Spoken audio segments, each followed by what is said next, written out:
All right, we're back. Feel for the Game podcast. We are officially at episode 10, so big landmark for us. I know we had the pilot, but this is 10 official episodes after the pilot. I don't really count that one. So exciting stuff. Lots of fun. We've been having a blast doing this. Good outlet for us to get away from work and just enjoy college football. So this has been a lot of fun. Let's get right into it. So we're going to go ahead and do the reaction for the Tulane Ole Miss game. That was our game we visited this past weekend. Unfortunately, we thought it was going to be a really close game, possibly even an upset, but we got a blowout. Tulane just absolutely got massacred in this game. Ole Miss had their number. Pete Golding was dialed in defensively, and just we didn't really see anything from this offense for Tulane. They were able to move the ball a little bit, running the ball, but that was about it. I didn't really see much So else. one-dimensional. They would just run like six runs in a row, maybe get a first down, and then it gets to third down, and it just peters out. Had some really bad fourth down play calls that just were head scratching, and they just really never had a chance. And you could kind of just look at them and just tell that they knew they didn't have a chance. Yeah, I think that was the sad thing to me is that after the first drive when we scored, I was like, yeah, well, Ole Miss usually scores on the first drive or at least gets a field goal. Any game that Ole Miss comes out the gates with the ball at home and doesn't score, I'm usually worried because that's just how we play. And we come out the gate, we score. It looked pretty easy, looked pretty scripted, which is how it goes. And I told myself, I was like, if our defense plays good in this game, that looked too easy. Like we might be able to move the ball all day long against this team. Sure enough, Pete Golding schemed this game incredibly. After how he played against Arkansas the week before, I was so worried about this game. Like this played sleeper for a huge upset. Like if Ole Miss lost this game, it would be the same stuff we talked about after the Kentucky loss last year. Like when Ole Miss has these talented rosters, they just can't keep losing games like that. So 3 games in a row, Ole Miss has been on upset alert and has won all 3 games. So happy to see that from Ole Miss. We're 4-0 going into the LSU game, which is really exciting. They're also 4-0. We'll get to that later, but I thought Ole Miss's run defense looked much better. I think it had a lot to do with the schematics, though. I still don't think we have the same ball players we did last year, and that's not going to change overnight or anything. We're going to have to recruit a lot better going into next year and develop the guys we got to get the kind of pass rush we used to have. But this game was still fun for me because I'm an Ole Miss fan. Wasn't very exciting for Landon. We brought our friend Silas this time. It was a lot of fun just us getting to go hang out, but the game was pretty sloppy from Tulane It from the was start. it was an absolute nightmare as a Tulane better. Yeah. Worse. I'm glad I definitely didn't bet on Tulane or Ole Miss, honestly, because I didn't really have any faith in Ole Miss in this game. But yeah, I think that my biggest takeaway from this game was I don't think Tulane is a bad football team, but I don't think that they're a serious group of 5 contender for the playoffs. They could be in the conversation at the end of the year, but I just don't think they present enough in the trenches to beat anybody that's solid and has a chance of making the playoffs in the field. Like Ole Miss is a bottom, probably last one in playoff team right now. If you compare them to other teams, which could change, but Tulane's not beating the teams ahead of Ole Miss. They're not going to play close with them. And the teams below Ole Miss, you could argue would probably blow them out too. So I don't know. They beat Duke and they beat Northwestern, which is great and all. I'm gonna be honest. They've lost multiple games already this season. They haven't looked great. Those wins don't really mean the same and hold the same value to me anymore. Jake Retzlaff's a great player, but he's just not a polished passer. And even when he had his throws on target, the receivers just could not catch anything. Like whether it's Ole Miss DBs playing really physical, which was something I don't really see very often, which they did in that game, or just they were flat out dropping the ball. We just didn't see anything in the passing game from them. So good for Ole Miss, bad for Tulane. I enjoyed the result. I know Landon didn't really enjoy it, but can't go to interesting games every single week. We've done really well with our picks for the games we've been to so far. So I think we're splitting up this week. I'm going to be going to Ole Miss, LSU. Landon's going to be going to Tennessee, Mississippi State. 2 huge games for Ole Miss, Mississippi State. So I'm really excited about that. Any final thoughts for the Tulane Ole Miss game, Landon? I was just so surprised at Tulane's inability to throw the football. Like I knew they were a run-heavy team. It's just zero passing game at all. And like I talked about last week a little bit, I was concerned about the receivers being able to hold on to the football, and that definitely showed up. Retzlaff could just never get into a rhythm, and they really just abandoned the pass. I feel like they only passed it when they had to, and they should have tried to do more early. They just kind of went away from that too Yeah, fast. and I think one of the issues with this game is there was a huge talent disparity. And one, the team like Ole Miss playing offense against Tulane defense. It was Ole Miss's offense was just so much better than Tulane's offense throwing the ball that even if Tulane had a good defense, I don't think they would have been able to hang in there. They wouldn't have been able to get enough stops to make this game close. They just wouldn't have. So the matchup wasn't really Ole Miss's passing offense against Tulane's secondary or Tulane's rushing offense against Ole Miss's D line. I think at the end of the day, it was Ole Miss has so many ball players on offense that Tulane cannot come close to talent wise. It just wasn't going to be close if you got good quarterback play out of Trinidad Chambliss. And we got more than that. He put on another incredible performance. I mean, I think if he keeps producing at this level, which is way too much to ask of somebody who's only played D1 football for 5 weeks now, it's too much to ask for him to play any better than he's played or to play consistent. As we're about to match up against one of the best defenses in college football has been perceived so far. I mean, if he continues to do what he's doing, he could absolutely find himself in some conversations that I will not pre-fire yet, but he could be in some interesting award conversations at the end of the year. We'll see, though. I won't pre-fire it yet, but he's playing really well. So I think that'll wrap up our reaction for Ole Miss Tulane. All right, moving on to our Week 4 reactions. Tulsa at home, Oklahoma State. So I think we talked about this one in the pod last week. The game actually ended while we were recording because we recorded on Friday super late. Mike Gundy just got fired today. And I think that kind of shows a little bit of the end of an era. Um, as long as I've watched college football, Mike Gundy's been the coach of Oklahoma State. So that's crazy. Sad to see him get fired, but unfortunately, with the state of college football, it was time for him to go. This team was just more than abysmal. Losing to Tulsa at home, I don't know a Mike Gundy team that loses to Tulsa at home ever. And even if they have, or even if they got close at any point, I think Tulsa would probably have been a decent team, but they're bad.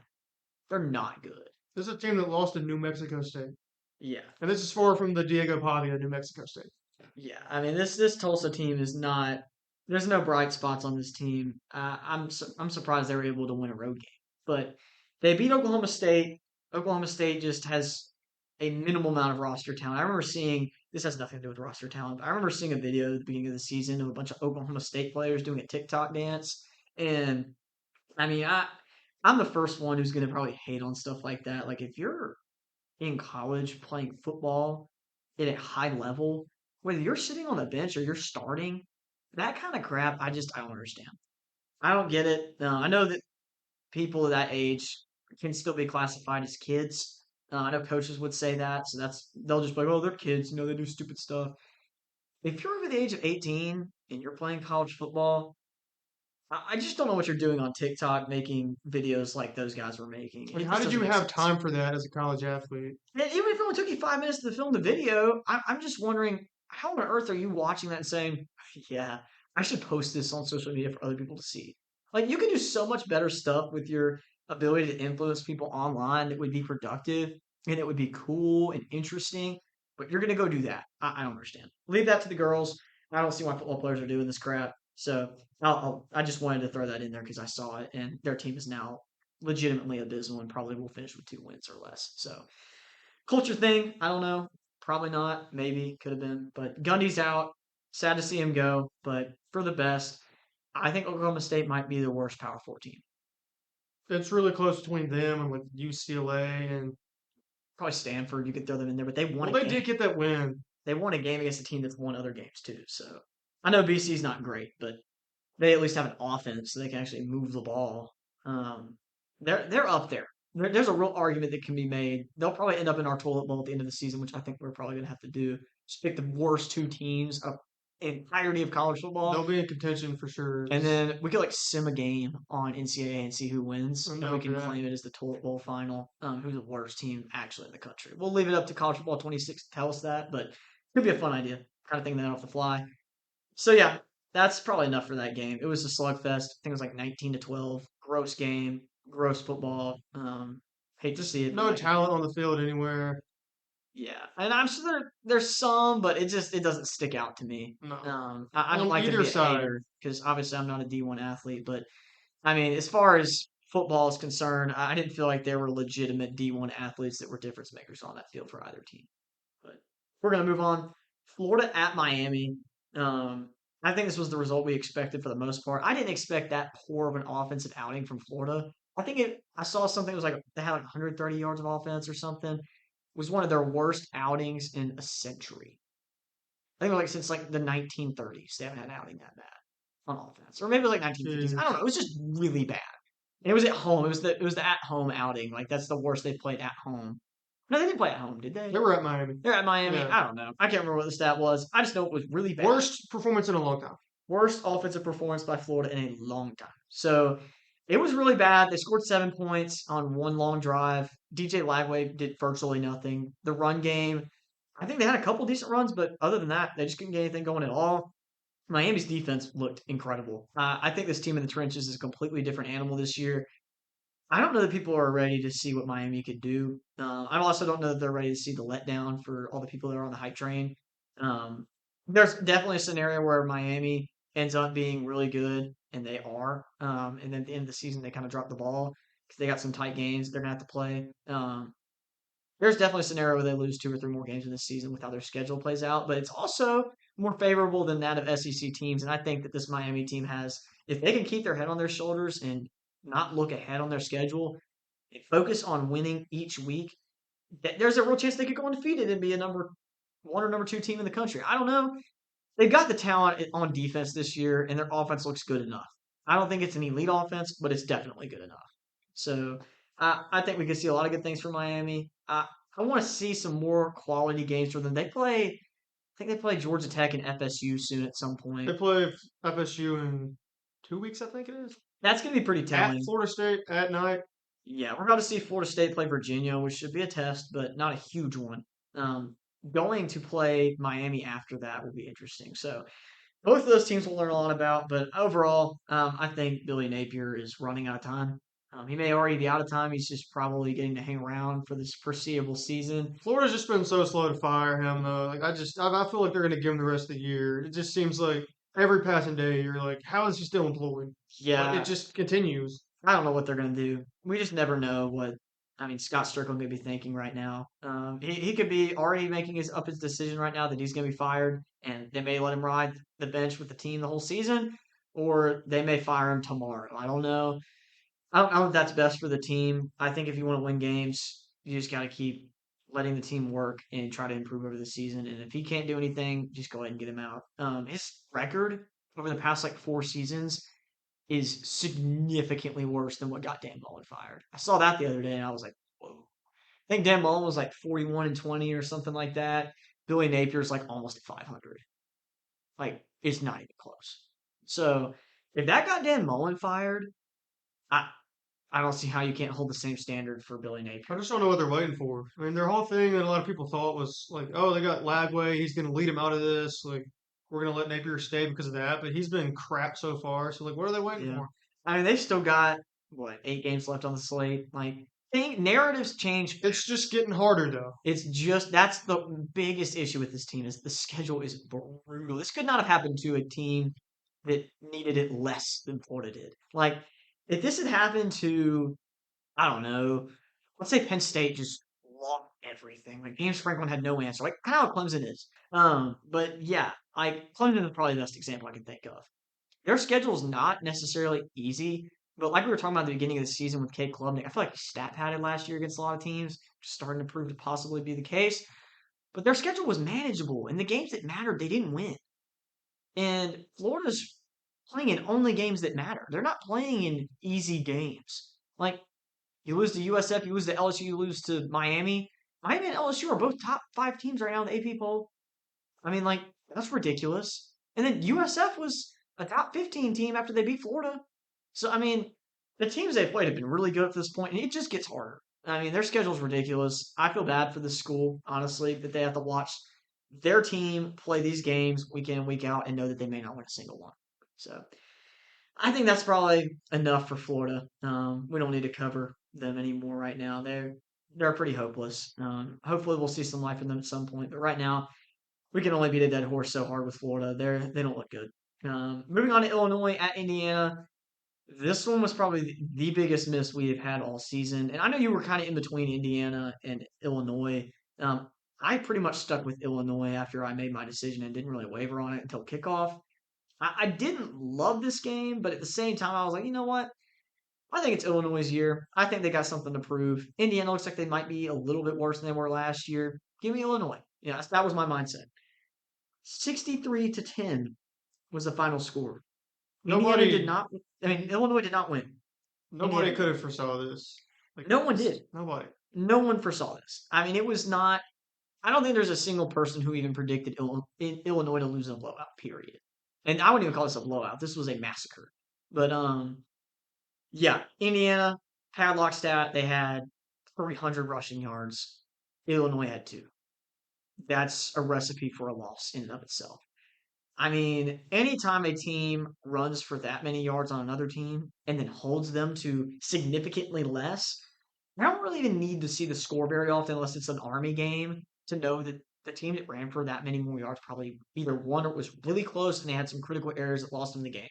So there's another game we're going to get to here in just a second that's very similar, but this one was a blowout. So Indiana's clearly the better team. It's not even close. There's no discussion. Huge miss on that one for us, but can't win them all. Indiana's legit. And again, Illinois could be a total paper tiger and they may be horrible. I don't know. There's also a chance that they're not that bad. Indiana's just that stinking good. Kurt Cignetti's a proven winner. Look him up. He's got a ton of wins. He's like 15-2 all time. It's ridiculous. I don't even know. It's something ridiculous. So they're good. They recruited well. They're they remind me a lot of Arizona State, but in the Big Ten, they're just a balanced football team. But I think they got more playmakers than they did last year. Elijah Surratt is a baller. And I know he was there last year, but people kind of don't really talk about him. They have another receiver that's really solid. Yeah, name's kind of slipping my mind right now, but he's been really good too. I think it might be like Amari Cooper or something, but he's been really good. And quarterback play from Fernando Mendoza has been ridiculous. I mean, he started a little bit slow, but like, I just think that they were holding back. 2 incompletions all game to 5 touchdown passes, just absurd. Yeah, against a was supposed to be top 10 team. And Give that's me a like the break. same stuff he was doing against Indiana State, but it was Illinois this time. It was worse. He did worse things to Illinois than he did to anybody else all season. So I think I was pretty high on him in my quarterback rankings to start the season. I wasn't sure after the first three games how I felt about him. I saw a lot of good things, but I'm sold, man. He's really good. I think there's a lot of ridiculous hype around him right now. Just after this game that came out of nowhere, if you weren't on the hype train to start the season, then where's all this glaze coming from? Because nobody else had them in their top three quarterbacks in the Big Ten, or even top five.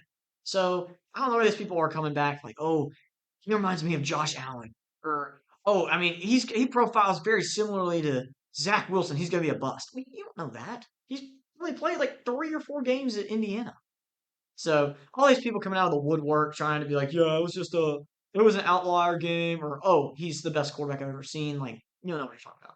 Watch more football, come to a conclusion later. I think he's legit, but this team as a whole has made him look really good. So that game, absolute blowout. Missed on that one, but I mean, Indiana's got a really interesting path to the playoff. We're gonna What's have to watch crazy to here. me, especially though, is last year they had 0 top 25 wins, and then this year they get a top 10 win by 53 points. Yeah, I think they're and a better team than last year. I And I think you don't might know be if it's right. particularly close either. Their D line might have been a little better last year. They stopped the run like really well, but and they held Illinois to 2 yards. So maybe their run defense is better. I don't know. I just was like, there's no way they can replace the D line talent they had last year. It was just so good. They had so many run stoppers. It was just like they were so hard to run against. I think Notre Dame was the only team that really moved the ball running it against them, and they had just a couple long runs. But overall, I'm impressed by what I'm seeing from Kurt Cignetti's squad. They could be legit. I I don't want to say I need to see more because that was pretty convincing, but I'm gonna have to see a little bit more. That sounds ridiculous to even say that, but Illinois could totally be a complete fraud. We don't know yet. It's super early in the season. I think we're past the point of lessons from last fall, so I don't really have a place to tie that in here, but it's still early. Got to be careful. Narratives change fast. Moving on to Auburn at Oklahoma. OU passes another big test here, but I think that test might have been graded by a teacher that got bribed. Possibility. There's a chance. If we actually had any listeners or any traction or any say in anything, I wouldn't be allowed to say that. But since we don't have that many people that listen to this podcast, I can kind of say whatever I want about officiating. I thought it was really sloppy. Um, Inconsistent calls. I've already noticed all season from referees with the catch no catch ruling. just to see them miss a blatant unsportsmanlike conduct penalty from Oklahoma, I wasn't really convinced that that was even a real rule until I looked it up. It is. You cannot fake sub out a player and then throw him the ball and score a touchdown when nobody guards him. It's a different code of conduct for unsportsmanlike penalties. They came out with that rule. I don't know exactly when it was recent, but Ole Miss exploited that rule against Texas A&M a couple years ago. I think it might have been 23. Is it 23 or 21? We exploited that rule against A&M. I think it was 23. We threw a touchdown to Jordan Watkins doing the same play, and it got clipped all over ESPN. And people were like, "That was such a cool play design by Ole Miss. Wow, Lane Kiffin's so smart." And then as soon as Brent Venables does it, what a cheater! You deserve to win the football game. This is ridiculous. Well, guess what? OU still won the game. They won by 7. It made a big difference. But Ole Miss, I'm pretty sure only won the game that they won by 7 points as well. So that made a big difference. I think that I think that there's a lot of weight on these officiating crews to make the right call in the moment, and sometimes they screw up. They're humans; they're not perfect, but man, they missed a lot of calls in this game. That was the biggest one, so we won't get it too into it. But the catch no catch rulings that I've been seeing have been bad. Um, Showed up in the LSU game in Week 1 against Clemson. Had another game that I saw. I can't remember exactly. It was a South Carolina Virginia Tech game. Nick Harbor had a clear touchdown catch in my eyes, and it just, according to the officials, wasn't enough to maintain possession. But I'm just seeing a lot of inconsistency from the officiating staffs. It's just got to get better. I think that all this fogginess around the politics of refereeing in college football needs to stop. I think we need more clarity, just like we need more clarity on the AP poll and the voters and the Heisman poll and the Heisman voters. So that's enough for that soapbox about referees. Let's talk about the actual game that was played on the field. Still think Oklahoma's a better football team and probably deserved to win, but man, even though Auburn could not do anything to protect the quarterback and run the ball, they still had a chance. So I think that was the biggest takeaway for me is that Auburn's a good football team. I mean, they may have a terrible O line and Oklahoma may have a great defense, but Jackson Arnold gave them a chance to win this game. Yeah, I actually came away from this game a little more impressed from what I saw out of Auburn because I knew Oklahoma was pretty good already. This game really didn't change my perception of them very much. Their offense, a little bit concerning that it hasn't taken off yet. You know, the whole thing with what's the running back they got from Cal? Oh, Jaden That is Ott. just yeah, Jade Knott. Yeah. Just I don't know what's going on with that. But the offense has been kind of mad. Defense is insane. Their defense Defense is is legit. just so good. But the fact that Auburn, despite the 10 sacks, was able to have a chance in this game. They had the ball, last possession down 5, obviously ended in safety, and that was the game. But the fact that they had a chance to win this game on the road against a defense like that, pretty impressive. And I'm curious to see what Auburn looks like the rest of the way this year. Me too. I think this team has some real juice, some talent. I think Hugh Freeze, even if he doesn't have the greatest season this year, there's going to be some victories he can point to, be like, hey, don't fire me because look what I did there. We'll see. I don't know. That's a lot of faith in Hugh Freeze. But the last two things I want to point out about this game, um, John Mateer got hurt. He's having hand surgery. Um, I think there's a lot of people that are really sad about this and probably angry, unfortunately, because they probably bet on John Mateer in the preseason to win the Heisman. Uh, I'm not going to drop any names on who might have done that. But there's a lot of people that did it. So stuff happens that you can't control. That's why you have to be smart when you bet if you choose to do so.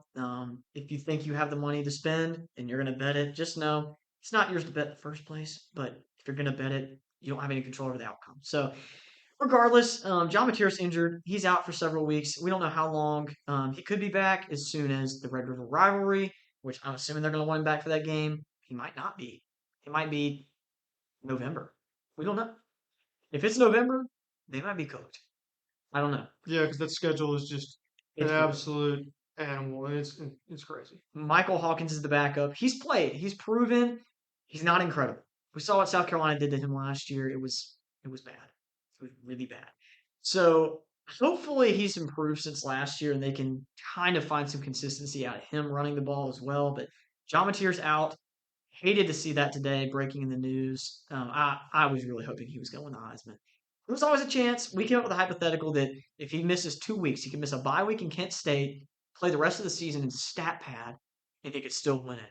I think he's the most valuable player in the country right now. So if that's what the award's based off of, then stats shouldn't matter too much when it's that close. But stats matter, unfortunately, with the Heisman voters. So even if he's the most valuable player in the country and they win a lot of games, if he gets hurt and misses 3 games, they won't give him the Heisman. But there's a scenario. We'll see what happens. The only other thing that I noticed that I thought was kind of strange about this game was that Oklahoma's inability to run the ball almost cost them the game. And we kind of just talked about that, but good teams can win games and close them out because they run the ball well. That's the only thing I'm really scared about Oklahoma, other than their Heisman caliber quarterback now being hurt, is that they can't run the ball at all against decent teams. Period. They just can't. Even against bad teams, they struggled a little bit. It's crazy how many teams have this problem right now. It's weird. I think the biggest things I'm seeing from teams having like cohesive issues across the board is pass protection has been so bad all over college football, and people aren't running the ball well. So maybe it just boils down to offensive line play. I'm not going to hate on the offensive line groups just to do it. It might rely a lot more on play calling and how defenses are keying in. I'm not a college football coach. I'm not on the sideline for these games, but man, it's weird when you see a team as talented as Oklahoma is on defense and out wide and at quarterback, and they can't run the ball to close out a game. Ole Miss couldn't do that last year. That was the only difference between them being a probably 10 to 11 win team regular season and making the playoffs straight up. So you hate to see it from Oklahoma losing their quarterback, but I think the stretch in front of them is going to prove so much about their whole team chemistry and what Brett Venables has been able to do there. If they start winning games with a backup quarterback and no run game, I don't know what else to say about Oklahoma. I'm bought they might be a national champion if they bring back a decent running back and quarterback by the end of the season and find something there. But that's a tall order. We're gonna have to see that from them. But this game was a great game. Although Auburn couldn't play offensive line play that was safe for their quarterback to even be on the field, it was still a good game. So props to Auburn for staying in this one at Oklahoma. It's a really tough place to play. So Oklahoma passed another test. Worried about John Mateer. Hopefully he comes back soon. Texas Tech at Utah. I think after watching this game, it was super close for the first 3 quarters, and then Utah just lays an egg after we see Baron Morton leave the game with an injury. Will Hammond comes in and plays a ridiculous game as the backup quarterback for Texas Tech, and they win. Was it 34-10? Yeah. Yeah. I mean, I picked Texas Tech in this game. I thought this team was more well rounded, but Utah is an extremely efficient team. Um, I was kind of surprised from the output I saw from them. With this being at Utah and being a primetime big noon game, they just didn't play great. They didn't have their stuff. All those early turnovers killed them. Both teams played really sloppy in the beginning of the game. I didn't know who was going to win. Like, I legitimately was watching the first 2 quarters and I was like, anybody could win this game. And then Texas Tech was like, nah, we're just going to go ahead and blow them out with our backup quarterback. So that's what they do. And I like what I'm seeing from Texas Tech as a whole. They've got a good defensive line. They have great linebackers. Malcolm Rodriguez is an absolute stud. He's a beast. They've got a solid secondary. They run the ball very well. Their offensive line is dramatically improved from last year. They've got 2 good quarterbacks and 2 good running backs. Several receivers that they can pose a huge threat to defensively for any coordinator and team they go up against. They're not necessarily the most elite in any of those categories, but they're definitely one of the most well-rounded teams. So I think that they're probably up there in my top 1 or 2 teams to win the Big 12 right now. There's a really solid chance they win it all in the Big 12 and then move on to the playoffs. So I liked what I saw from them. I'm a little concerned about Utah, but I'm not going to overreact to this too much. Seeing a new quarterback late in the game can cause a swing sometimes if he plays well. We saw Trinidad Chambliss kind of do that against Kentucky. Like, I mean, we had already had the lead, I think, but it was still close. He comes in there and closes out the game for us. I mean, that was huge. The first time he ever came in the game, the defense didn't know how to prepare for him. They weren't supposed to see him that game. So stuff like that happens, but looks like Will Hammond had a way bigger impact on this game than I think people were expecting him to have. Yeah, he was definitely impressive there in the fourth quarter. I could not believe that they ended up winning the game by that much because I was following it at the Ole Miss Tulane game. I saw that it was like 13-10 or something early in the fourth, and then checked my phone 30 minutes later and it's 34-10. I'm like, what happened? And then I just see Hammond's stats and just like, holy crap! Like, how?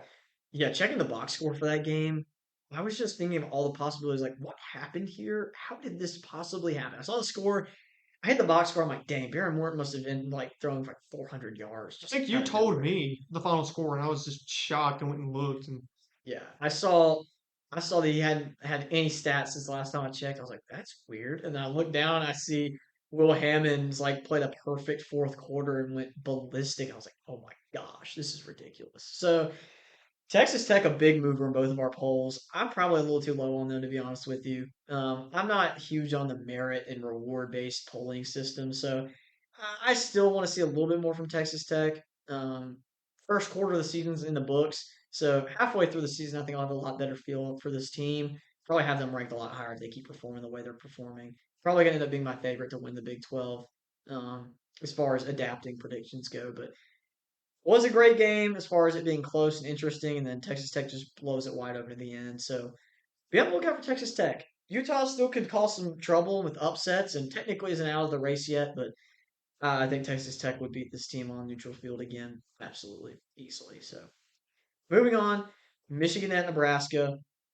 We both picked this game. We had Michigan. I think that was probably a smart pick. I'm glad I didn't wager $50,000 on Nebraska to win this game, like some people might have done. Um, I just didn't believe in Nebraska. I know you really didn't either.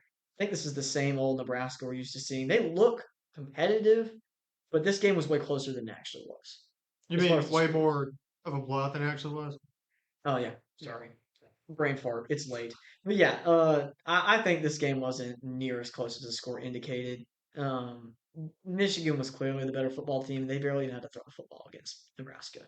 With this being a home game to Nebraska, and you have a seemingly one-dimensional Michigan team coming in and playing you in Lincoln, you just gotta win. At some point, you gotta win one of these games. I mean, Underwood barely had to do anything, and they scored 30 points. Yeah, Justice Haynes is a beast, by the way.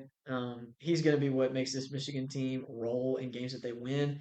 And if people shut him down, probably be the reason they lose because he's their best player. I think hands down on both sides of the ball, he's their best player.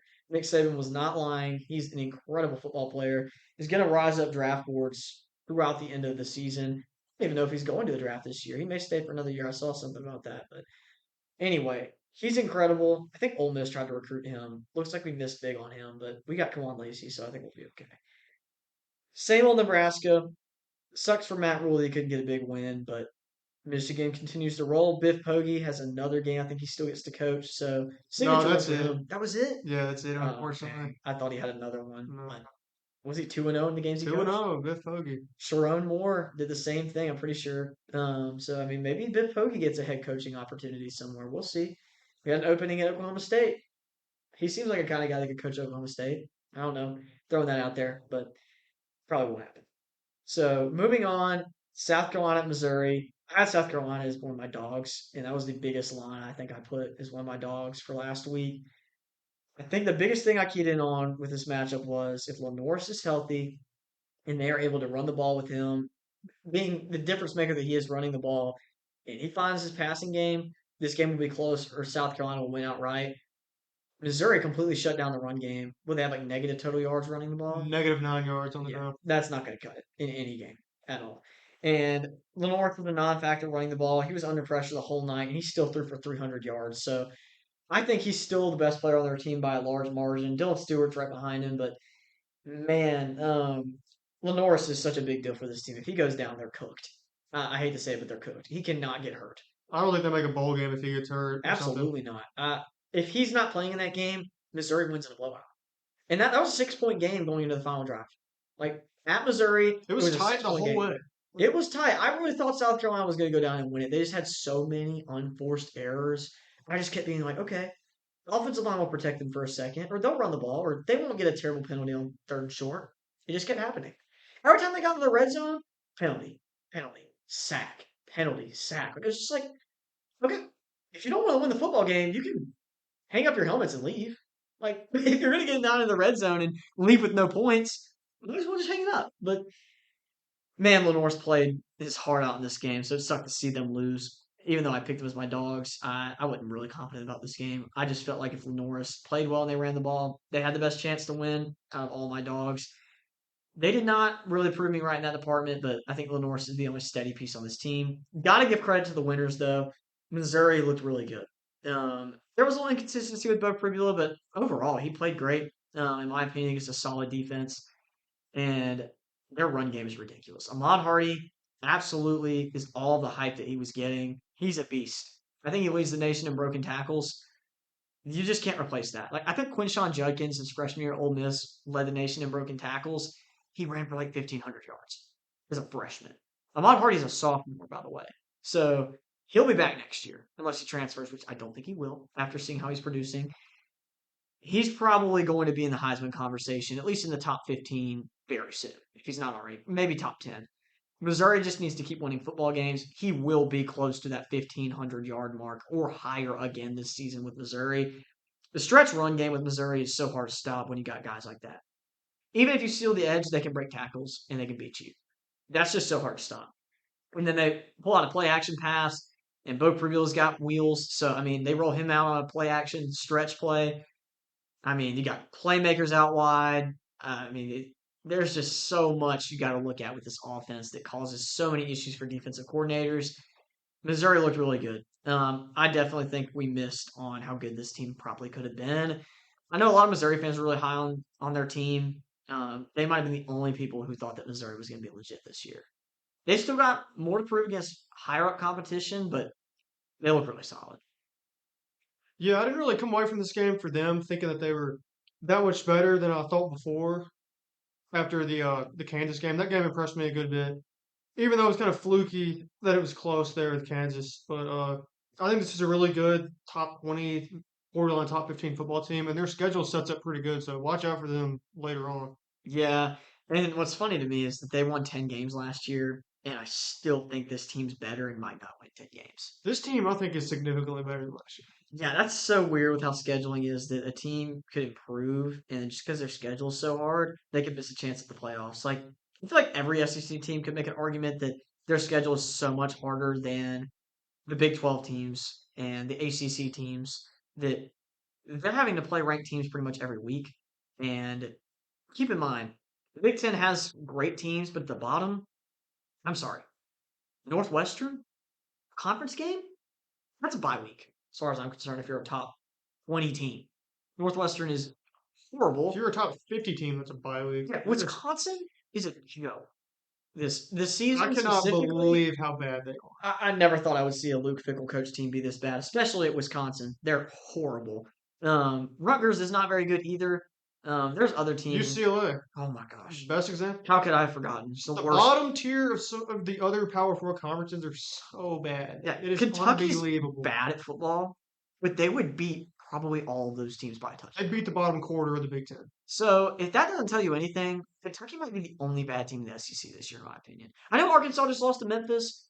They should have won. It was a road game against probably the best group of five team that we're seeing right now. That's not a bad loss if you're supposed to go 4 or 5 wins anyway. So, granted, I had Arkansas going 4-8 at the beginning of the season. I had them beating Memphis though. I still think they're probably going to be around that 4 to 5 win territory, but they're better than I thought they were. They're a better team, and I still think they're going to probably finish around the same. So it's so strange how college football works now. But man, the SEC's loaded. We're not homers. We're just realistic. If you can't see that, maybe just go take a look at the worst teams in the ACC and the Big Ten. Compare them to the worst teams in the SEC, and think who's going to win if they play neutral site. Heck, who's going to win if they have home field advantage? It still would take Kentucky if they didn't have home field advantage over several of those teams, and they suck. That's So why we need to do a Big Ten SEC challenge like we have in basketball. The SEC plays the ACC in basketball for a challenge. We need Big Ten SEC in that would be football. so That would much be fun. just great. I think you could probably parcel out the I mean, this could turn ugly really fast. You could parcel out the preseason favorites, just by record and by overall ranking. Maybe through some power ranking metric. Which again, we already established preseason rankings don't matter, but you could probably compartmentalize teams into tiers and then have them play the tiers in the other leagues That's what basketball does, I'm pretty sure. and just see what happens. I mean, heck, you're gonna have teams that blow out other teams because they're way better than they're supposed to be, but that's just sports.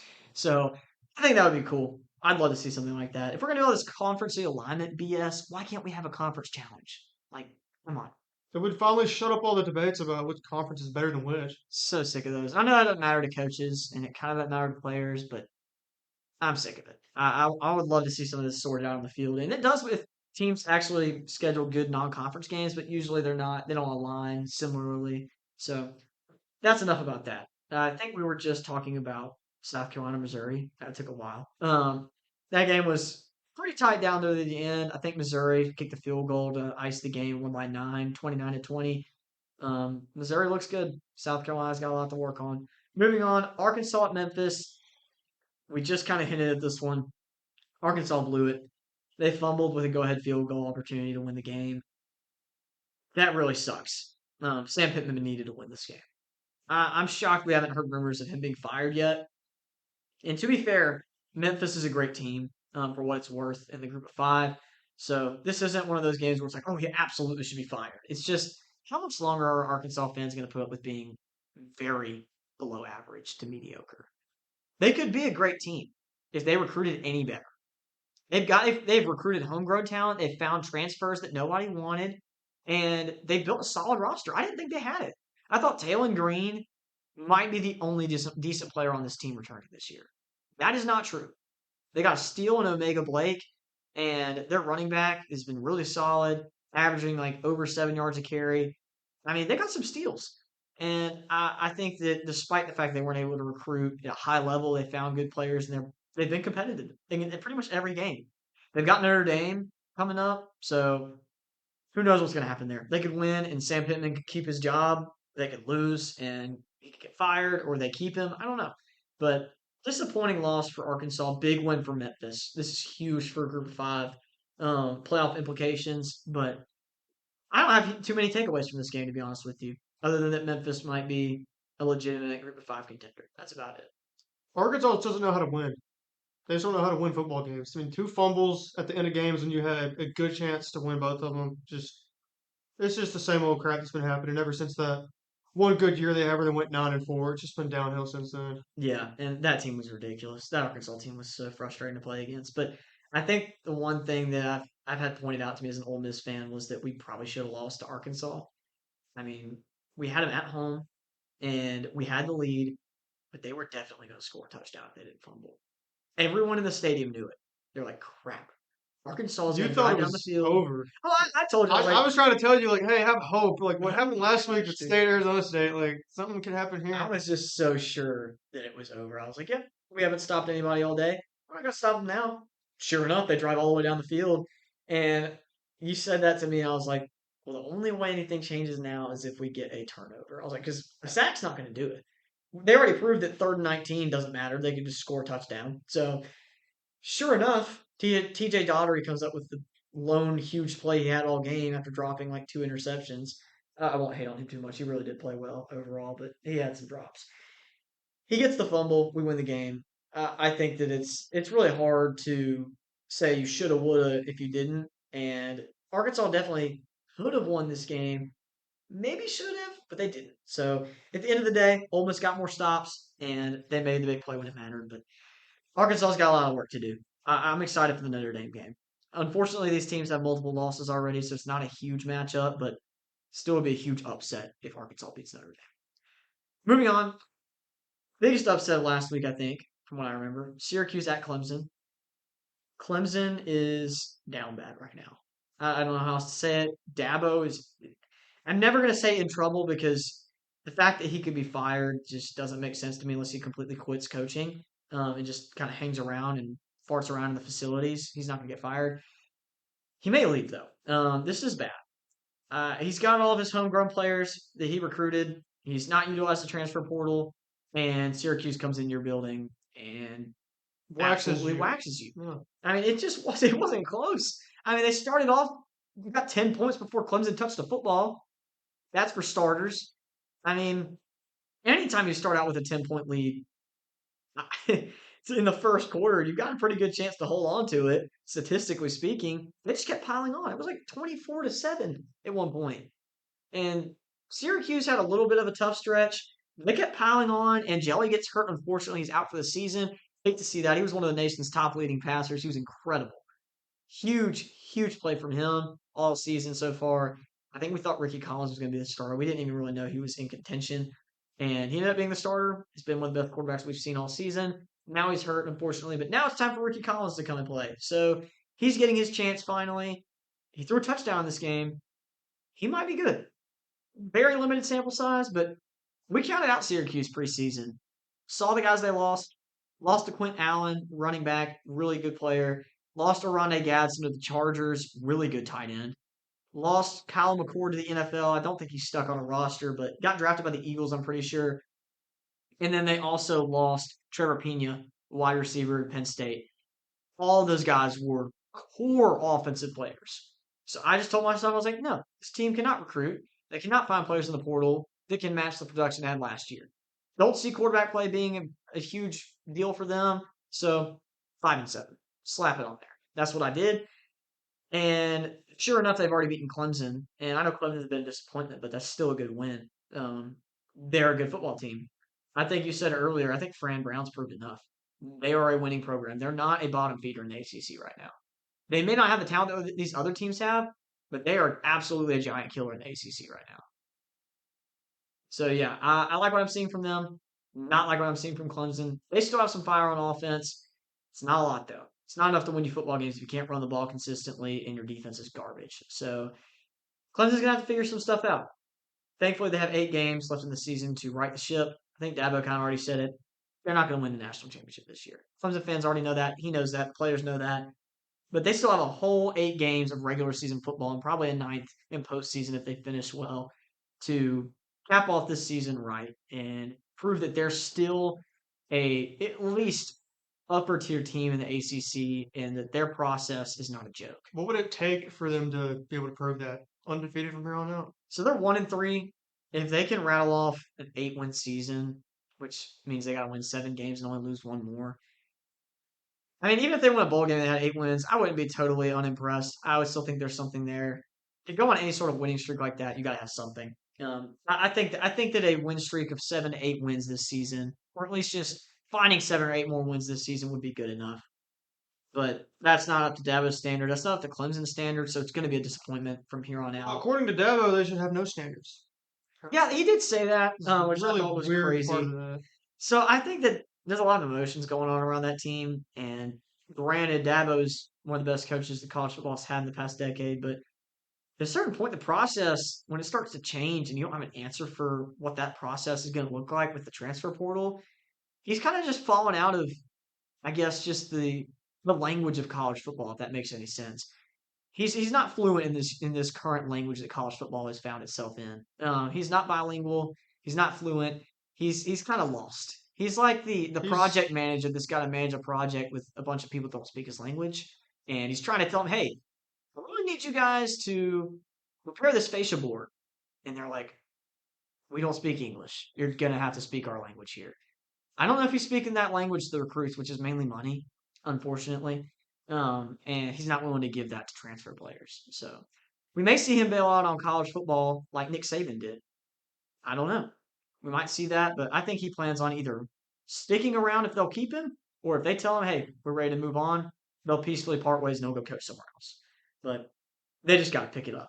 It's they not like they still can. have to play SMU, Florida State, Louisville, and South Carolina. I think they could win 2 or 3 of those games if they start playing better. But right now, I don't know that I'd pick them outright in more than one of those games. So not looking too great for Clemson. Moving on, SMU at TCU. SMU's defense is absolutely horrific. They fell off massively from last year. Lost a bunch of key players, which always stings. But they got lit up 2 weeks in a row against Baylor and against TCU. I mean, I guess it went 2 weeks in a row. They played Missouri State and they played that game close. But that's 2 out of the last 3 weeks they got lit up by other teams in their conference with good quarterback play. I don't see that changing. Kevin Jennings is still the same player. He might be even better passer than he was last year. But this team as a whole, they're just not going to be good enough to win big games this year. They may pull off some upsets, but I don't think Kevin Jennings is going to be able to carry this team to anything important. Josh Hoover's legit, though. That's So for good. sure. He's been incredible. He's proving me right every game he steps onto the field. He went absolutely stupid. Eric McAllister went absolutely stupid for TCU at wide receiver. Over 200 yards and several touchdowns. Probably the best wide receiver performance of the year so far. He's been a beast. This TCU team is going to cause some real issues in the Big 12, which I figured was going to be the case. We're about to preview their game coming up. It's a huge one in Big 12 title implications. So we'll get to that. Overall, TCU let SMU hang around for a little while. finally broke away. I think they had the key interception at some point, and Josh Hoover just kept throwing dimes. So that was the difference here. Moving on, Arizona State at Baylor. This was a tight game, very tight game. Came down to the wire. Arizona State pulls away and gets a signature W to start the season after an unimpressive loss at Mississippi State. A little bit of a letdown game for them. I think Arizona State's still a good team. Baylor's a little bit too one-dimensional with their run game. Bryson Washington's a beast, but he's all they got. No quarterback run game, no backups. They lost Dawson Pendergrass. I don't believe he went to the transfer portal. That was a huge loss for them. 1-2 punch was really good last year, but losing Pendergrass and having to rely solely on Washington has probably hurt this team a little more than I guess the fans and the coaching staff were wanting that to be the case. I think they wanted hope that Bryson Washington would be the guy and could carry them running the ball, but he can't run the ball every single time you need somebody to move it. You either need a quarterback runner or you need another guy that can sub in. They don't have it. So that to me looks like the biggest hole in this team, other than their secondary, which is terrible. Arizona State's well rounded. I thought this team showed a lot of grit and toughness. They've got some playmakers. They're not elite really anywhere to me, but I think that they suffice at pretty much all positions on the field. And play calling's been good, so I still have hope for this team to be solid and probably make a run at having a chance for the Big 12 title. But that's really all I saw in this game. It was a good conference game. Baylor kind of needed a win here, didn't get it. So, any thoughts on that one, Landon? Arizona State just reminded me a lot of them early season last year. They looked like a solid team early last year, but had some questionable losses and then just got hot and took off. Now, they did have Scadaboo last year, obviously, that was the main piece in helping them do that. And they haven't had anybody step up like that this year. But if Jordan Tyson can get going really good and one of those running backs, watch out for them to do something similar to last season. Yeah, I think that profiles similarly to that team. Um, Cam Scottaboo being not on this roster, it really hurts. He was a takeover player for them. Jordan Tyson's a great player. I don't think he's a takeover player necessarily because you can't get the ball to him enough for him to take over a game necessarily. If they feed him 15 targets a game, maybe, but teams are going to key in on that. I don't see that happening and being realistic. But they look good. Good win for Arizona State on the road to Baylor. Lastly, this might be two of them, probably two of the worst teams that we're previewing from this past week, but one of them showed up, one of them did not. We talked about this game. I think it was big for both teams. Whoever won probably was going to relegate the other team to some real mediocrity down the stretch. UCF gets a really solid win. I think it was like 34 to 9. 9. Ugh, gross score. Beats UNC with a home win. I think they're undefeated still. 3-0. Yeah. I had them going 3-9. So Hmm. unless they go on a 9 game skid, they're most likely going to top what I had them at. I don't think they're incredible. I think Scott Frost has a long way to go with this team talent wise, but better than I thought they would be. UNC's rough. It's rough over there for the Tar Heels. I just don't know how bad it's going to get for Bill Belichick. I mean, not that it matters because it's his first season, but it's not looking good. No, there's not a lot of talent on this roster. That's just the main thing. It's just there's not much there. Gio Lopez has been a massive disappointment. The offense has been terrible. Guess the defense hasn't been too awful. They were really bad against TCU actually, but yeah, I'm just gonna go ahead and say it. Every aspect of this team sucks. Yeah, I haven't seen anything about this team that makes me think, oh, there's hope. Uh, I know they have 2 wins, but man, I have a hard time finding a lot more on the schedule. Maybe they have a So good kicker and punter, but then that's about it. I don't I don't know. even know Maybe if they do, because I they mean, might not. we'll just have to see. They're going to be probably relying on both of those positions way too much down the stretch, unfortunately. So I think that wraps it up for the Week 4 preview. All right, so we're going to go ahead and do our Call the Dog segment that we started doing now. This has been one of my favorites, mainly because it exposed the fact that I may be good at picking a random upset every now and then, but when it comes to betting advice, I may not be the guy to talk to. I wouldn't necessarily bet on this game, but if you're looking for a risky play, Iowa State is playing Arizona. It is a home game for Iowa State, so that's an advantage for them. Both teams are undefeated. The line is -6.5 in favor of Iowa State Cyclones. I think Rocco Beck's a great quarterback. I think Carson Hansen's been solid. This team has a good chemistry, but they don't really strike me as a high-powered team or a strong defensive team. They're just good enough. And I think Arizona's got some offensive firepower. Noah Fafita's in his last season, and they looked much better than I thought they would be. They're undefeated. They have two blowout wins and a win against Kansas State. I think Iowa State's profiling very similarly to the games they played. Close win against Kansas State and a couple blowout wins and a close game against Iowa. So biggest win, non-common denominator would be the Iowa win for Iowa State, but that game always comes down to a field goal. That's pretty much a coin toss game in my opinion. But Iowa State ended up pulling it off. I'm not going to discredit them. I like Arizona. I think they might win this game outright. I definitely think there's a real chance they cover, but I'm picking them outright to win this game. So I'm taking Syracuse as a 4.5 point home underdog to Duke. This one just shocks me. I'm surprised that Vegas thinks the quarterback position is going to be that valuable for Syracuse because everything I've seen from Fred Brown and Syracuse tells me that no matter who they have at quarterback, unless he's throwing the ball like Nathan Peterman, is going to produce. And this Duke team has looked so mid so far, blown out by Illinois and Tulane, who have both suffered blowout losses since then, terrible blowout losses. Yeah, So those teams have been proven to not be as good as they look. yeah, and they did beat NC State last week, but NC State's not a great football team. I just think it's incredibly disrespectful that they're this much of an underdog at home to this team. This is probably the easiest one on the board, in my opinion.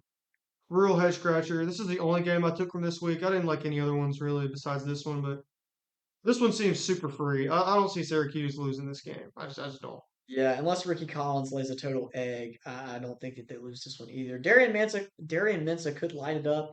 I don't know. My call the dogs game from last week was NC State and Duke. I picked NC State. It wasn't that it wasn't a close game.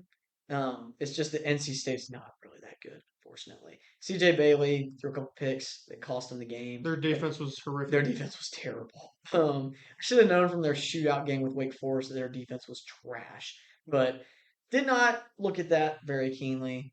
So just a little bit of knowledge if you choose to take the line that I'm putting out for my Call the Dog segment.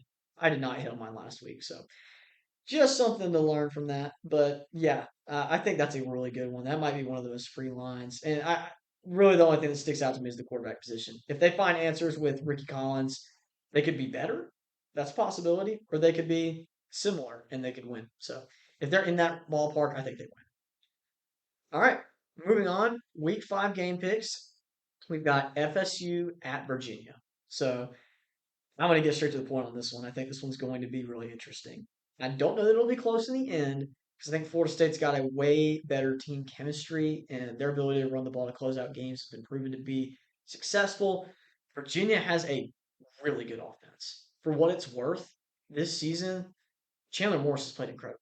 I was high on him to start the season. Probably wasn't high enough. He's been better than Cade Klubnik, that's for sure. But he's been really good. This team has exceeded expectations. Are they undefeated? They lost to NC State Oh yeah, that game was close. It was a on the shootout. road too, I think. Yeah, so I mean, if you have the kind of defense that Virginia has, unfortunately, you can lose a shootout with a team that's not necessarily the greatest either. But I think Virginia's capable of beating teams that they're not supposed to beat, just because of how much firepower they have. If they find a decent defensive scheme and outing against a team like Florida State, stop the run, you can win. So I'm not picking them to win this game, however. I have the final score as 41-27 in favor of Florida State. I think we see kind of some trading of touchdowns early, possibly. If this game is going to be close, I think that's how it would profile. It's not going to be a slow game. If Florida State's far above the better team, look for a blowout, but I don't necessarily see that being the case. So I'm taking Florida State, but heck, there's some real chance for upset potential here. I'm also taking Florida State. I just think there's too much in the trenches for them. And you can see that against Alabama. It's the way they were able to dominate them. I don't think Virginia is even close to the talent level of Bama. I mean, that's not something that anybody would dispute. But this is a classic trap game with Florida State playing Miami the next week. So I think it'll be semi-competitive just because maybe Florida State is sleepwalking in this a little bit. But they'll just be too much. I do think Virginia's offense scores some on them, but I like Florida State to win this game 42-31. Yeah, I think we're pretty close on that one.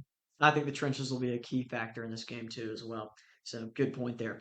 Moving on, TCU against Arizona State. So I like this matchup. I think it's going to be a really good game. I don't have a lot of high confidence in the pick. I just think it's going to be a really interesting game to watch. It has huge implications for Big 12 title. TCU right now is one of the favorites. Arizona State not too far behind. And it looks like TCU's got the best offense so far that I've seen in the Big 12. Maybe Texas Tech could throw a bone there and have something to offer, but I think they've got the best offense. Defensively, they're a little suspect.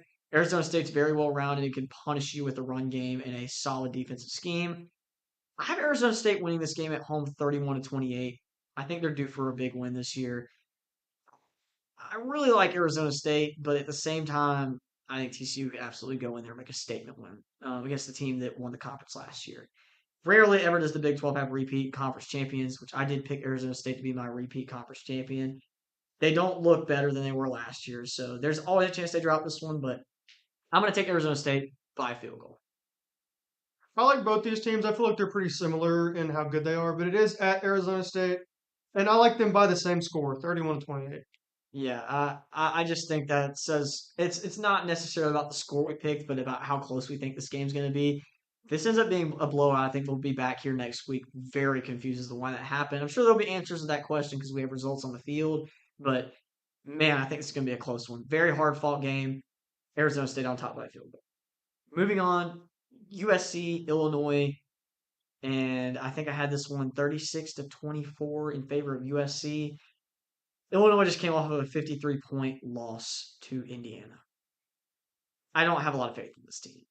I did before last week's game, but I just don't know how you rebound from a 53-point loss to a team that I think uh, I think has a lot of talent, but we're not really sure what this team brings to the table yet. Illinois was supposed to be pretty solid. So I think they might be a little bit of a paper tiger, like we were talking about earlier. USC has an incredible offense. We could see Javen Mavia throw for 400 yards in this game. We could see USC run it up, just handing the ball off. They really could kind of pick their poison with this game on how they want to play against Illinois. Illinois was so susceptible on both sides of the ball last week, so I think if you're Lincoln Riley and Jaden Mavia, I mean, you got to be excited about this game. It profiles so easily for how their offense can attack this team. I don't think that Illinois is going to lay a huge egg in this game like they did last week, but I don't think they're going to be able to win this game. Yeah, I like USC as well. We're not really sure how good they are yet because they haven't played anybody. Well, they played Michigan State last week, who's not that good of a team, and they did give up 31 points, which is a little bit concerning. So this defense might not be where it needs to be yet. But Illinois absolutely getting waxed last week. There's no reason to trust them to win this game, even though it's at home. USC's offense is obviously really good. I like them 35 to 27. Take this one on the road. Yeah, and I think one of the key things we always come back to about Lincoln Riley coached football teams is that defense has always been an issue. Even in Oklahoma, it was like, hey, when's the defense going to show up? And it just never did. USC, when's the defense going to show up? Surely this will be the year the defense shows up. Oh, we got that star defensive tackle from Georgia. Surely the defense will show up this year. We got a 5-star corner out of the recruiting class. Surely it'll show up. We hired a new D coordinator. We'll see. It hasn't panned out yet. So I don't have a lot of hope in their defense, but I think they take the win here. Moving on, big upset potential here in my eyes. Ohio State goes to Washington. I have this game being close, but I'm picking Ohio State 37 to 30. I think Ohio State's probably going to drop a game this year. You got a young quarterback. There's always a chance to get upset. Going to a place that's really hard to play, like Seattle, and you got a team with a high-powered offense like Washington. They present a run and pass game that is extremely potent. You got Jonah Coleman at running back, who's probably, I think, one of the best running backs statistically in the country, if not just skill wise, one of the best. You got Damon Williams at quarterback, who probably one of the best quarterbacks in the Big Ten, also statistically right now, and I think he's playing great. They got good wide receivers. Defense is suspect, though. We're going to have to see a lot from this team if they want to win this game. Ohio State is significantly outmatching them talent wise on profile. Probably got better coaching. I like this to be close for a while. I think Ohio State probably controls the fourth quarter and wins the game outright. But upset potential there, ringing alarms for me. This is one that I looked at in the preseason and thought that Washington would have a good chance to win. And I still believe that, but I am going to pick Ohio State here. superior talent. I do like a lot of stuff on Washington's offense. Jamal Williams, Jonah Coleman, really good players, but I think it'll just be too much for my Ohio State. But I would not be shocked at all if Washington wins this game. But I'm going to take the Buckeyes 38 to 27. Yeah. I think that Ohio State just talent wise, this isn't a good matchup for Washington, but you never know. You could see an Ohio State Purdue kind of game here. Very slept on Washington team, probably a little overrated Ohio State team. Still holding on to number one in my poll until proven otherwise. I think a decent win here would hold them secure for me unless Oregon waxes Penn State. Next, we got Auburn going to Texas A&M. I had this game.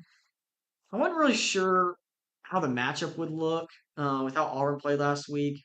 I think protecting the quarterback is the big key in this game. If they can protect Jackson Arnold, they definitely could go to College Station and win. But tough environment, good defensive line, bad O line from Auburn, bad pass protection. I think A&M wins 29-21. I think Texas A&M profile is similar to Baylor, except just a much improved version. Auburn played a competitive game with Baylor, and against A&M here, I think with them being, as I said, what I think is a better version of Baylor. Basically, I think A&M wins this game, 31 to 24. Yeah, I like what A&M brings to the table offensively. With the home environment, I think this is probably a night game. May not be, but I don't think it typically is with Auburn. So backtrack on that. But I think Mario Craver and Kevin Concepcion are going to have an incredible game. If the run game gets started for A&M, look for that to be another key factor. We'll see how that goes. I like A&M though. Moving on, Indiana at Iowa. Iowa coming off of a tight win against Rutgers, and Indiana coming off of a blowout win against a top 10 Illinois football team. I don't see why on earth I would pick against Kurt Signetti University right now. That would be a foolish decision. I'm picking Indiana to win this game by a touchdown, 27-20, with significant confidence. No pun intended. I just don't see Iowa having the firepower to keep up.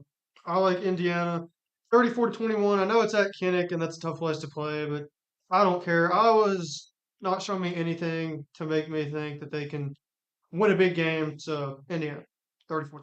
Yeah, I'm confident about that one. If we see an upset there, I'm going to be so confused. I'm not going to lie. But moving on, Oregon at Penn State.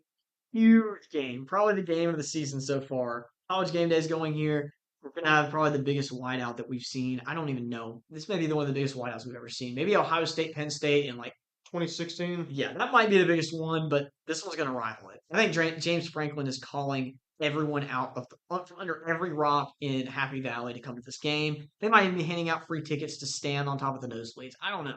But there's going to be so many people at this game. It's going to be so loud. I wish I could afford to go to this game. I wish. Wish I had time to go to this game. But maybe one day. This is going to be an incredible atmosphere. However, I think Oregon's going to win this football game. I'm not necessarily confident in my score prediction, but feeling pretty good about Oregon right now. I love the way their offense looks. Dante Moore has been absolutely surgical and dynamic. He can run. He's throwing all sorts of passes all across the field to incredible wide receivers that are insane playmakers. You've got Malik Benson. You've got Gary Bryant Jr. You've got DeCorian Moore, freshman 5-star.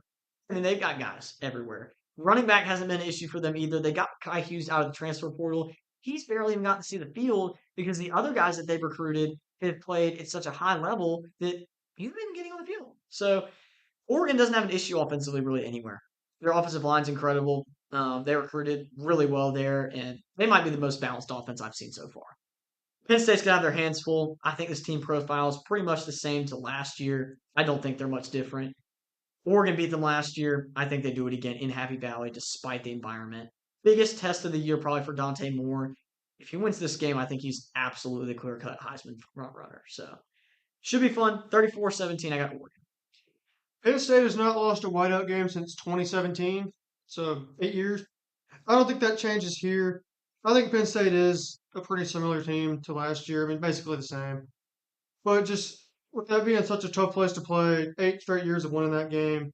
Night game, I do like Oregon a lot, but I really think it's just the home field advantage that pushes Penn State over the edge here. I have them winning this one 35 to 31, but if this game was at Oregon or a neutral site, I'd probably favor them by a little bit. Yeah, this game just screams. It's early in the season. Don't pick the upset. I'm picking the upset. I think Oregon's odds are kind of ridiculous for how good they've been playing. So I throw a couple pennies on that. We'll see. But moving on, Alabama at Georgia, huge game for the SEC. Can Alabama rise above the expectations that the rest of college football has lowered for them? Which I think is very possible. A win here would be huge. Nobody's expecting Alabama to really compete heavily in this game and win. No one's gone into Athens since 2019 and won. So there's a lot at stake here for Alabama and Georgia. If Georgia drops this game, there's going to be a lot of questions. After a good performance against Tennessee the other week, it would really suck if they dropped this game. If being a Georgia fan, that would be really concerning if you lost this game. But Alabama is a great football team. They might not be elite, but I think they're really good. I think Ty Simpson's been one of the best, most unsung players in college football. He's playing really well. If they can protect him and give him time, I think he can pick apart this Georgia secondary. Kind of the similar way that how Joey Aguilar did, except probably not as much risk. Does not throw interceptions. That's the one thing I love about Ty Simpson. He protects the football. We're going to get to a guy who does that later in Trinidad Chambliss that I like as well. But Ty Simpson's been playing well. I just don't think it's going to be enough to beat Georgia in Athens. I'm going to have Georgia in a tight one, 35-31. Should be an incredible game. I like Georgia in this one too.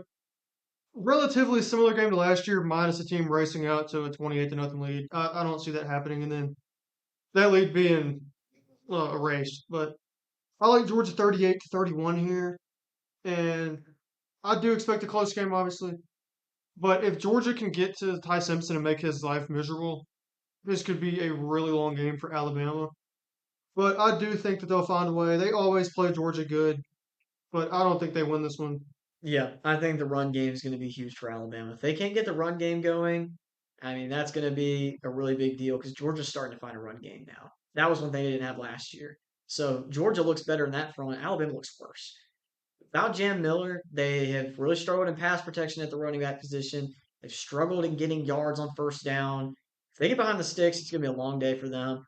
Look for pass protection and run game to be a huge, huge factor in this game for Alabama against Georgia. Both of us have Georgia winning this game, but I definitely see a scenario where Alabama pulls off the timely upset. All right, so it's time to preview our games that we're going to be visiting this weekend. So, yes, I said games plural. We're splitting up. We're going to be doing Landon will be in Starkville, going to see Tennessee play there against Mississippi State. I'm going to be going to Oxford to see Ole Miss take on LSU. Both of these games are huge for the SEC. All of these teams are still in contention to do something important with their season. Whether you think Mississippi State's capable of doing that or not, or a one-loss Tennessee team has any implications, I think all four of these teams have a lot at stake right now. So, very important games on the slate. I don't know that we're going to be visiting a game together for a couple weeks. We're still to be determined on some future games, but right now, these are the most exciting games that I've been looking forward to for the past couple weeks. I picked Mississippi State to go 4-0 going into this game. Unfortunately, even though I wanted them to have the upset here, I picked them to lose. I had Tennessee winning 37-27. Should be a fun game. I'd love to see an upset here from Jeff Levy. That would be awesome, but I just think Tennessee's too balanced. Firepower is going to get to state. I think Tennessee probably wins in the trenches too. So I unfortunately have Tennessee as well. I just think they had too much for us to keep up with here.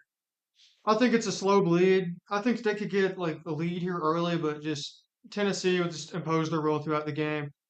I have them winning this one 42 to 34. Maybe State scores a late touchdown to give themselves a shot, onside kick, but it's going to be really tough for State to win this game. yeah, I think big plays are the biggest question mark in this game for both teams. These are both teams that are always going to be looking for the big play opportunity. Whether they see a hole in the zone or they like a man coverage on the outside, they like, yeah, my guy's going to win that. We're going to throw that at some point. And they wait for the right look. These teams do that a lot. I know a lot of teams are focused on those big plays, but these two teams specifically are teams that you got to watch out for in that department. So if State can generate big plays consistently, like I'm not talking like they throw a huge touchdown on all their touchdowns. I'm just saying if they can come away with a big play maybe once a quarter, even if it's not a touchdown, those big plays impacted the game against Arizona State. And that was a pretty complete football team. They may not have been elite, but it was enough to beat them, even though they mounted a comeback. Tennessee's going to need big plays too. I just don't think Mississippi State's going to be able to get those plays like the the third and shorts or the third and longs where, yeah, I just don't see if it's an obvious passing situation, Tennessee giving up a third and long. I don't see Mississippi State knowing they have to run the ball, getting the push on third and short to beat a Tennessee team in that down and distance. That's where I think these two teams differ is the trenches. They profile similarly on offense, but it's going to come down to defense for me. I think Tennessee wins. So it should be a really fun game. Hope Landon has a good time in Starville. We'll get back to that at the end of next week, and we'll talk more about it. I've got Ole Miss taking on LSU in Oxford. I've had my eye on this game probably since this time last year, since we lost in Death Valley in very unreasonable fashion on the Kyron Lacey touchdown in overtime. Rest in peace. That was a tough game to swallow for me. That was horrible. As an Ole Miss fan, I think I knew from the first quarter we were going to lose, even though we absolutely played better. Which, to be fair, we didn't win, so technically we didn't play better, but I felt like we were the better team on the field. This year, however, LSU comes into Oxford as probably one of the most bet on team. I would imagine there's so many people riding on this hype train for LSU. Uh, if you're not an LSU fan, I think you got to be looking at this game through the lens of what does this team present as a threat to Ole Miss. Really, to me, offensively, they're one dimensional. They're a check down heavy team. They're dink and dunk, hitch routes, out routes, little fancy stuff to get their speedy wide receivers the ball. It just doesn't really strike me as, oh, crap. Like, we got LSU. What are we going to do on defense? Like the past couple of years. Like when we played them in 23 and they came to Oxford, we needed like 56 points to beat them at home. That's how good that offense was. So I don't think this game is anywhat similar to that game from 2 years ago, or even really last year. I think LSU's offense is very average at best, maybe slightly above average. Um, cannot run the ball. Nothing has changed. I tried to give them credit against Clemson, but I can't even really lean back on that to say that they can run the ball. They are one of the worst teams in the entire country running the football. So I don't think that changes in this game. I think Ole Miss is going to make them run the football. I think they're going to see a lot of 3 down and 4 down looks from Pete Golding saying, hey, you know what? Go ahead. Try to run inside zone on us, please. We'd love to see you try and run inside zone on our 6'8" defensive tackle. Go for it. Get 1 yard. We would love to have a third and long against LSU. So we've been dealing with a lot of teams with dual threat quarterbacks. Not in this case. Garrett Nussmeier presents little to no threat when left, even with nobody keying in or having an eye on him defensively. So with that being said, Ole Miss's offense is the key in this game. Even though LSU is one dimensional and they're going to be really easy to key on for Pete Golding and the defense, I think Ole Miss's offense against LSU's defense is the matchup. I think LSU's defense is really good. Credit to where credit's due. They're one of the best in the country. Ole Miss's offense is one of the best in the country right now. Trinidad Chambliss has been playing incredible football against average competition, yes, but at home with the kind of play we're getting from Trinidad Chambliss, I like our guys better than their guys on defense right now. I may not in the third or fourth quarter of the game on Saturday, but right now I feel like we might have an advantage there that people aren't really seeing. We've just got so many playmakers. We've got to be able to run the ball though. Our rushing offense has been very spotty, so that's going to be huge. If we get quarterback run going, pop some big runs with Lacey, I just think that this offense is going to have a really solid outing. It's going to struggle at times because it's a really good defense, but it's going to have a good enough outing to win this game. I've got Ole Miss winning 34-28. Picked them to lose this game preseason, but LSU has done nothing but give me reasons why they could lose this game ever since week one. And Ole Miss has given me reasons since week one on why they should be able to win this game. So I'm going with the hot hand. I think Ole Miss is the better football team. Maybe not all around, but in the matchup that matters the most, I think they're the best. It should be close, though. I'm just so sick and tired of all this LSU glaze. It's been absurd. And it all started from the win against Clemson. And Clemson has proved so far this year that they're not good at all. And they suck right now. So that kind of takes that away. And then LSU beat Florida 20-10. Florida's been terrible. Florida gifted them 5 turnovers, and they still only scored 13 points on offense because one of those was a pick six. But there's been nothing from LSU that's impressed me besides their defense. But where their defense has improved, their offense has gotten worse. Zero run game, averaged less than 4 yards per carry against Southeast Louisiana last week. That's I mean, embarrassing. that's brutal. You cannot win with that. And Ole Miss has looked very impressive so far. Last week, extremely impressive performance against Tulane. I know it's Tulane G5 team, but Tulane's a good football team. Very impressive to dominate them the way they did. They get this game at home, and just I don't see LSU being able to keep up offensively. I know their defense is good, but they have not faced an offense nearly as good as Ole Miss yet. I think that they are gonna. It's gonna show that they haven't played a good offense yet in that game a little bit. I don't think Ole Miss is gonna just light up the scoreboard against them. But I do think they will score enough points for LSU to not be able to keep up in the end. And I like Ole Miss to win this one 31-24. Yeah, two things to look out for here. One thing is LSU's opponents that they were claiming were huge wins for them, which were, I guess they really mainly meant Clemson. Their two big wins this season, Florida and Clemson combined, 2-6 to start the season. 2-6. Each had one win. Florida beat Long Island. Clemson had to have a comeback rally to beat Troy at home. I, I'm sorry. Ole Miss's schedule has been more impressive. The teams they've had to play.